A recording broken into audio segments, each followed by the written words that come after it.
ஏன்னா நம்ம எல்லோரும் பிக் பட்ஜெட் படத்தை தான் பார்க்குறாங்க. பிக் பட்ஜெட் மாசான படங்கள் தான் பேசிக்கிட்டு இருக்காங்க. ஆனால் யாராகி அது வந்து நிறைய பேர் கவனிக்காமல் இருக்க படத்தை இன்றைக்கி நான் உங்களுக்காண்டி எடுத்துகிட்டு வந்திருக்கேன். இந்த படத்தை வந்து எல்லாருமே பார்த்தே ஆகணும். இந்த படத்தில் இருக்கிற எல்லா ட்விஸ்ட் அண்ட் டர்ன்ஸை நீங்கள் ரிவ்யூ பண்ணி நீங்கள் கமெண்டில் போடுங்க. ஏன்னா இந்த படத்தை நான் உங்களுக்காண்டி மட்டும் தான் ரெடி பண்ணியிருக்கேன். இந்த 5 படத்தையும் யாருமே பார்த்துருக்க. இந்த மேட்ரிக்ஸ் பார்த்தா உங்களுக்கு சொல்லவே தேவையில்ல. இது ஒரு சயின்டிஃபிக் படம். ஒரு சயின்டிஃபிக் படம் தான். இந்த மேட்ரிக்ஸோட கண்டினியூஸ் தான் இப்போ ரிலீஸ் ஆகிருக்குது. இந்த மேட்ரிக்ஸை பார்த்தீங்கன்னா ஃபஸ்ட்டு பார்க்கும்போது ஒன்றும் புரியாது.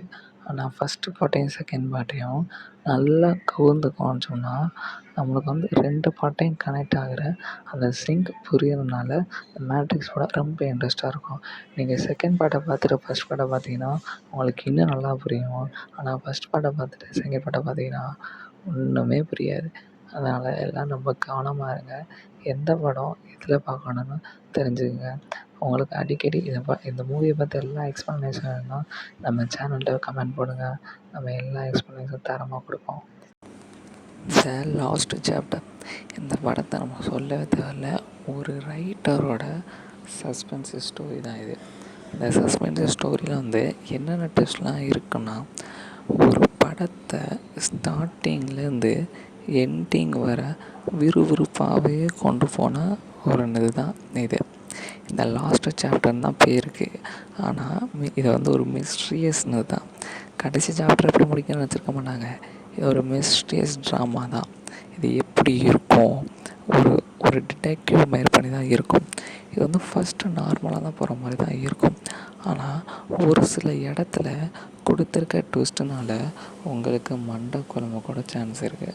அதனால் இதை கொஞ்சம் பார்க்கும்போது கொஞ்சம் கவனமாக பார்த்து நீங்கள் என்னென்ன இடத்துல எது பார்க்கணும், எது கரெக்டாக நோட் பண்ணணும்னு அதை நீங்கள் கரெக்டாக பார்த்து இந்த படத்தை பாருங்கள். இந்த படத்தை மஸ்ட் டு வாட்ச் ட்ரைன்னு தான் சொல்லுவேன் நான். நீனோ ட்ரீம்ஸ் இந்த படம் ஒரு சைபர் பேங்க், ஒரு ஹேக்கர் படம் தான். இது ஃப்யூச்சர் வேர்ல்டு எப்படி இருக்கும், அது ஏன் அந்த ஃப்யூச்சராக மாறுது, எப்படி அந்த ஃப்யூச்சர் வேர்ல்டை சர்வே பண்ணுறாங்க, எப்படி மக்களும் உயிரோடு இருக்கிறாங்க, இதை பார்த்தா அந்த கதை இருக்கும். ஃபஸ்ட்டு ஓரளவு மீடியமாக தான் போகும். லாஸ்ட்டு அரை மணி நேரம் இந்த படத்தை ஏன்டா நம்ம எடுத்து பார்த்தோம்னு சொல்கிற அளவுக்கு மண்டையை போட்டு குழப்பிடும். இந்த ரைட்டர் எழுதின அந்த படம் அதிக அளவுக்கு ஹிட்டு கொடுத்து நோபல் ப்ரைஸ் அளவு போச்சு. இந்த படத்தை நான் மஸ்ட் வாட்ச் ட்ரைன்னு தான் சொல்லுவேன். இது ஒரு ஹிடன் ஜெம் மூவி தான். இது கண்டிப்பாக ஒரு ஹிடன் ஜெம் மூவி தான். இது ஒரு ஆக்ஷன் க்ரைம் கேரக்டர்களே வராது. இது ட்ராமா சீரீஸ்லாம் வரும். அதனால் ட்ராமா ஃபேன்ஸ் இருந்தீங்கன்னா கண்டிப்பாக இந்த படத்தை மஸ்ட் வாட்ச்னு தான் சொல்லுவேன் நான். ஹிடன் பேட்டர்ன்ஸ் இந்த படத்தை இது ஒரு படம் கிடையாது, இது லைஃபு. ஏன்னா இது ஒரு டாக்குமெண்ட்ரி மூவி. டாக்குமெண்ட்ரி மூவின்னு எல்லாருக்குமே தெரியும் இது ஒரு லைஃப்பை பற்றி எடுத்ததுன்னு. இந்த லைஃப்பை பற்றி எடுத்தது எந்தளவுக்கு அக்யூரேட்டாக எல்லாருக்கும் போச்சான்னு தெரில. ஆனால் நான் பார்த்ததில் இந்த படம் ரொம்ப அருமையான படம்.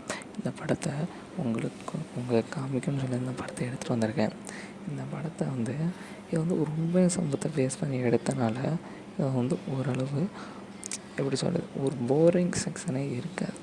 ஏன்னா இவருக்கு அடுத்து என்ன ஆகும், இவருக்கு என்ன ஆகும், இவருக்கு அடுத்து என்ன ஆகும், என்ன நடக்க போகுது, அந்த டாக்குமெண்ட்ரி ஸ்டைலே கொண்டு போயிருக்கனால இது அந்தளவுக்கு ஒரு சஸ்பென்ஸ் மூவியாக இருக்குது. இது எல்லோரும் கண்டிப்பாக பார்க்கணும். ஏன்னா அந்த டாக்குமெண்ட்ரி மூவி ஒருவரோட லைஃப்பை நம்ம தெரிஞ்சுக்கிறது நம்மளுக்கு ரொம்ப நல்லது தானே. அப்போ எல்லோரும் இதை பார்க்கணும்ல, மஸ்ட் வாட்ச் தான் சொல்லுவேன் நான்.